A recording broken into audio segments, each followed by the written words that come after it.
Hi friends, எல்லாரும் எப்படி இருக்கீங்க? எல்லாரும் நல்லா இருப்பீங்க நம்புறேன். இன்றைய பதிவில் இல்லத்தரசிகளாகிய நாம் தினமும் சுறுசுறுப்பாகவும் உற்சாகமாகவும் இருப்பதற்கு உதவும் சில எளிய வழிமுறைகளை பற்றி தான் பார்க்க போறோம். வீடியோவை ஸ்கிப் பண்ணாம பாருங்க. இன்னும் என்னுடைய வீடியோவை சப்ஸ்கிரைப் பண்ணாம பாக்குறவங்க ப்ளீஸ் சப்ஸ்கிரைப் பண்ணிக்கோங்க. உங்களுடைய ஒரு சின்ன ஒரு கமெண்ட்டும் உங்களுடைய வியூஸ்னா எனக்கு இன்னும் கொஞ்சம் மோட்டிவேட்டா இருக்கும். நான் இன்னும் நல்லா பண்ணணும், அடுத்தடுத்து நல்ல ஒரு கண்டென்ட்ல வீடியோ போடணும் அப்படின்ற இன்ட்ரெஸ்ட் எனக்கு வரும். ப்ளீஸ் உங்க சப்போர்ட் எனக்கு முழுசா கொடுங்க. வாங்க வீடியோக்குள்ள போகலாம்.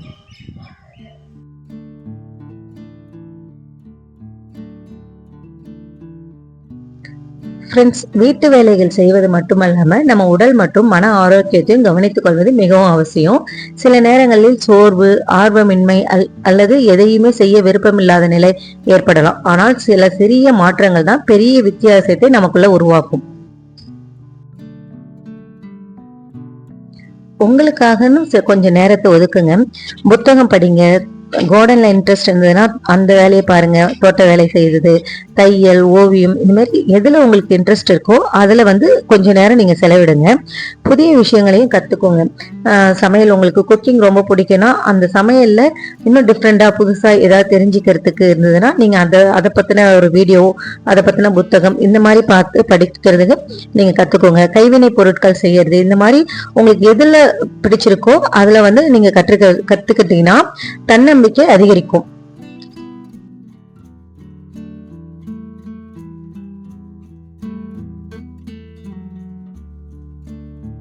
ஒவ்வொரு நாளுமே நீங்க செஞ்ச நல்ல விஷயங்களை நினைத்து ஹாப்பியா இருங்க. சின்ன சின்ன சக்சஸ கூட பெருசா கொண்டாடுங்க. இந்த மாதிரி காலையில இருந்து சுறுசுறுப்பா இருப்பது உடல் மட்டும் இல்ல, மனதாலும் தொடங்குகிறது. டெய்லியும் சிறிய மாற்றங்களை செய்து வந்தால் வாழ்க்கையில பெரிய முன்னேற்றத்தை காணலாம்.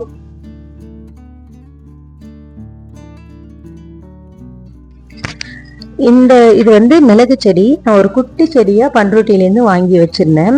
இந்த செடி நான் வாங்கி வைக்கும் போது எல்லாருமே என் ஃப்ரெண்ட்ஸுங்கெல்லாம் சில பேர் நம்ம ஊர் கிளைமேட்க்குலாம் இது வராது, நீ எதுக்கு வேஸ்டா ட்ரை பண்ற, வளராதுடி, இதுல காயெல்லாம் காய்க்காது அப்படின்னாங்க. நானுமே வச்சதுலேருந்து கொஞ்ச நாள் நல்லா வளர்ந்து வந்தது. இது ஹைபிரிட்லாம் கிடையாது, நாட்டு ரகம் தான். இதை வச்சு கொஞ்ச நாள் ஆனதுக்கு அப்புறம் நான் டெய்லியும் ஒத்து பார்ப்பேன், எங்கேயாவது மிளகு வருதா, ஒரு காய் வைக்குதா அப்படின்னு சொல்லிட்டு பார்ப்பேன். சர்ப்ரைஸா எனக்கு ஒரு 2 டேஸ்க்கு முன்னாடி பார்க்கும்போது இதுல மிளகு வச்சிருந்தது. ரொம்ப ஹாப்பி. அப்ப வீடியோ எடுத்து என் ஃப்ரெண்டுங்களுக்குலாம் அனுப்பிச்சேன் நான், இங்க பாருங்க மிளகு வச்சிருக்கு அப்படின்னு சொல்லிட்டு. அது மட்டும் இல்ல, பக்கத்துல வெத்தலை செடியும் வச்சிருக்கேன். வெத்தலை செடியிலயும் இப்பதான் பூ வச்சிருக்கு. இந்த வெத்தலை பூலாம் இதான் நான் ஃபர்ஸ்ட் டைம் பாக்குறேன் நேர்ல. வீடியோஸ்ல பாத்திருக்கேன், எங்க வீட்டுல பூ வச்சு நான் இன்னைக்கு தான் பாக்குறேன். ரொம்ப ஹாப்பியா இருக்கு. ரெண்டுமே பக்கத்துல இருக்கிறது. வெத்தலை எது மிளகு எதுனே தெரியாது, அந்த மாதிரி இருக்கும். இலை ஒரே மாதிரி இருக்கும். சரி, நம்ம இப்ப நம்மளுடைய டாபிக் போலாம். நம்மள நிறைய பேருடைய வாழ்க்கையோட ஒத்து போற ஒரு விஷயம் சொல்லட்டுமா? சிலர் காலையில கண் விழிக்கும் போதே ஐயோயோ இன்னைக்கு என்னென்ன வேலை இருக்கோ என்று நினைச்சுக்கிட்டே இருந்திருப்பாங்க. கணவருக்கு டிஃபன் செய்யணும், குழந்தைங்களுக்கு ஸ்கூலுக்கு ரெடி பண்ணணும், வீட்டை சுத்தம் செய்யணும், சமையல் செய்யணும் என்று நாள் முழுக்க வேலை இருந்தாலும் அவர்களுக்கு மனசுல ஒரு உற்சாகமே இருக்காது. எப்போதுமே ஒரு சோர்வு, எப்போதுமே ஒரு அலுப்பு. ஏன் என் வாழ்க்கை மட்டும் இப்படி இருக்கு, இப்படிதான் போகுமா என்ற எண்ணம் அடிக்கடி அவங்களுக்குள்ள வரும். அதுக்கு காரணம் நீங்க தான்.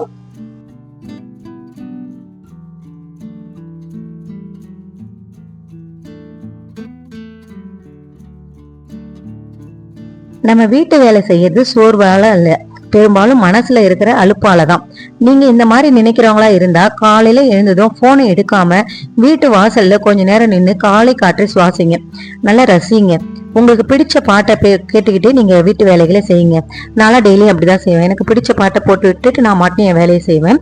டெய்லியும் கொஞ்ச நேரம் உங்களுக்காக டைம் ஒதுக்குங்க. சில நாட்கள்ல உங்களுக்குள்ளே ஒரு மாற்றத்தை உணர்வீங்க. இதெல்லாம் பண்ண முடியல, ரொம்ப கஷ்டமா இருக்கு அப்படின்னு நினைக்கிறவங்க பிரம்ம முகூர்த்த பூஜையை ஸ்டார்ட் பண்ணுங்க. நான்லாம் கொஞ்ச நாளைக்கு முன்னாடி வரைக்கும் ரொம்ப நெகட்டிவ் தாட்ஸ்ல இருப்பேன். எதையாவது நினைச்சு ரொம்ப ஸ்ட்ரெஸ் ஆகிட்டே இருப்பேன். இதனால ஹாஸ்பிட்டல் வரைக்கும்லாம் நான் போயிருக்கேன். டாக்டர்கிட்ட கவுன்சிலிங்லாம் எடுக்கிற அளவுக்கு போயிருக்கு. அந்த அளவுக்கு ரொம்ப ஸ்ட்ரெஸ்ஸா இருப்பேன். எனக்கு பிடிச்சவங்க யாராவது பேசல, இல்ல என்கிட்ட ஏதாவது சொல்லிட்டாங்க, வருத்தமா ஏதாவது பேசிட்டாங்க, நான் வருத்தப்படுற அளவுக்கு என்ன நடத்திட்டாங்க அப்படின்னா அவங்கள பத்தின மட்டுமே நான் நினைச்சிட்டே இருப்பேன், அழுதுகிட்டே இருப்பேன்.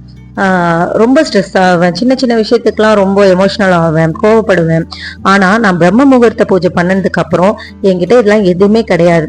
நம்மளை புரிஞ்சுக்காதவங்க நம்மளை விட்டு போறாங்களா, போயிட்டே இருக்கட்டும், நம்ம லைஃப்பை தான் நம்ம பார்க்கணும். அவங்க இன்னும் எத்தனை காலம் நம்ம கூட வருவாங்க, அவங்களுக்காக எதுக்கு நம்ம அழணும், அவங்களுக்காக எதுக்கு நம்ம டைமை வேஸ்ட் பண்ணணும், இப்படிலாம் நான் நினைக்க ஆரம்பிச்சேன். இப்ப நான் என் குழந்தை, என் குடும்பம், என் ஹஸ்பண்ட், எங்க அம்மா, என்னுடைய குடும்பங்களை மட்டுமே நான் நினைக்கிறேன். அவங்களுடைய முன்னேற்றத்துக்காக மட்டுமே நான் யோசிக்க ஆரம்பிச்சிருக்கேன். பழச எதுவுமே நான் நினைச்சு பாக்குறதே கிடையாது. வந்தது வரட்டும் போட்டுவோம் அப்படின்ற மாதிரி ஆயிடுச்சு. பிரம்ம முகூர்த்தத்துல பூஜை மட்டும் இல்லைங்க, நீங்க காலையில எந்திரிச்சிங்கன்னா உங்களுக்குள்ளே ஒரு சுறுசுறுப்பு வரும். அதனால ரொம்ப சோம்பேறித்தனமா இருந்தோம் கொஞ்ச நாளைக்கு முன்னாடி. இப்பெல்லாம் ரொம்பவே டைமும் சேவ் பண்ற மாதிரி இருக்கு. நம்ம காலையில 7 மணிக்கு எந்திரிச்சு நம்ம பாப்பாவுக்கு பசங்களுக்கு வந்து ஸ்கூலுக்கு ரெடி பண்றதுக்கு டிஃபனா இருக்கட்டும், லஞ்சு எல்லாமே நம்ம ரெடி பண்ணிட்டு பசங்களையும் கிளப்பி விட்டு ஸ்கூல்ல போய் விட்டுட்டு வர்றதுக்குள்ள நம்ம ரொம்ப டயர்டாயிடுவோம். என்னடா இது அப்படின்ற மாதிரி இருக்கும். ஆனா நீங்க இந்த பிரம்ம முகூர்த்த பூஜை பிரம்ம முகூர்த்தத்துல எந்திரிச்சு நீங்க பூஜை பண்ணிட்டு நீங்க இது மாதிரிலாம் செஞ்சு பாருங்க. உங்களுக்கான டைம் ரொம்பவே சூப்பரா இருக்கும்.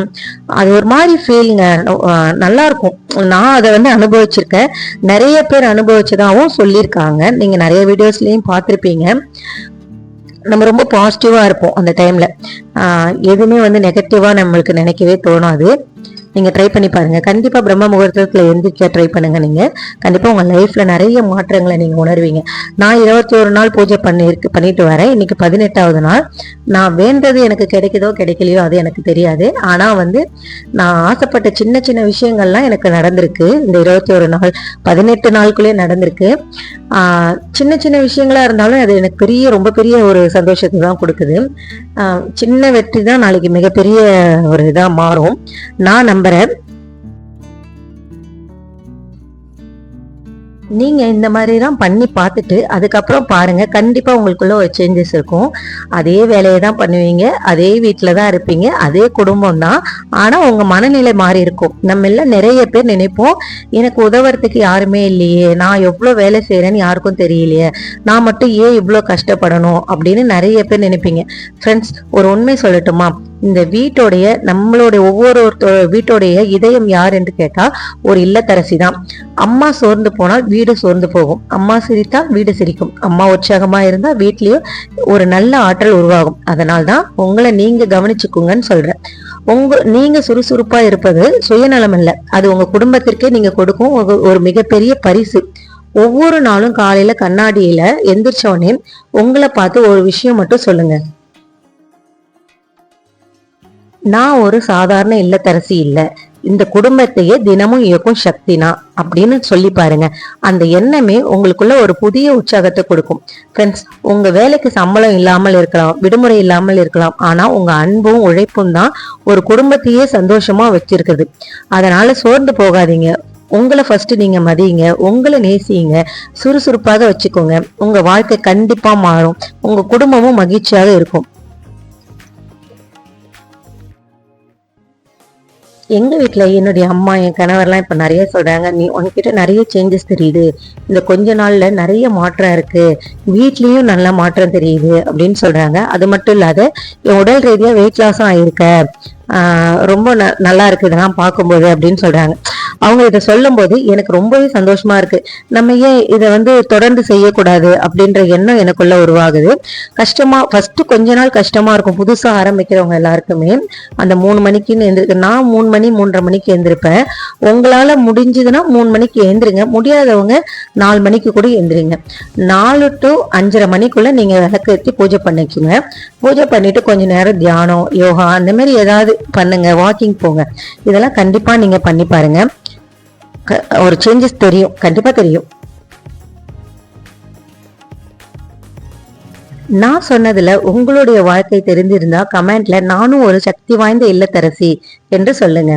நீங்க பண்ற இந்த ஒரு கமெண்ட்டும் ஒரு வியூஸ்னா என்ன நெக்ஸ்ட் லெவலுக்கு கொண்டு போகும். நம்மளும் எல்லாரும் மாதிரி வீடியோ போடணும், ஏதாவது ஒண்ணு சொல்லணும், போகணும், வாய்க்கு வந்ததெல்லாம் சொல்லணும் அப்படின்னு இல்லாம எனக்கு தெரிஞ்ச சின்ன சின்ன டிப்ஸ்களை, சின்ன சின்ன விஷயங்களை, நான் உணர்ந்து அனுபவிச்ச சில விஷயங்களை தான் நான் உங்களோட ஷேர் பண்ணிக்கிட்டு இருக்கேன். இது கண்டிப்பா வீடியோ பாக்குற யாராவது ஒரு சிலருக்காவது அட்லீஸ்ட் ஒரு 2 பேருக்காவது இந்த வீடியோ பயனுள்ளதா இருக்கும்னு நம்புறேன். இந்த வீடியோ உங்களுக்கு பயனுள்ளதாக இருந்தால் லைக் பண்ணுங்க, உங்க ஃப்ரெண்ட்ஸுக்கும் ஷேர் பண்ணுங்க. மேலும் இது போன்ற ஒரு பயனுள்ள பதிவுகளை பார்க்கறதுக்கு என்னுடைய சேனலை மறக்காம சப்ஸ்கிரைப் பண்ணிக்கோங்க. மீண்டும் ஒரு நல்ல பயனுள்ள பதிவுல நம்ம சந்திக்கலாம். நன்றி ஃப்ரெண்ட்ஸ்.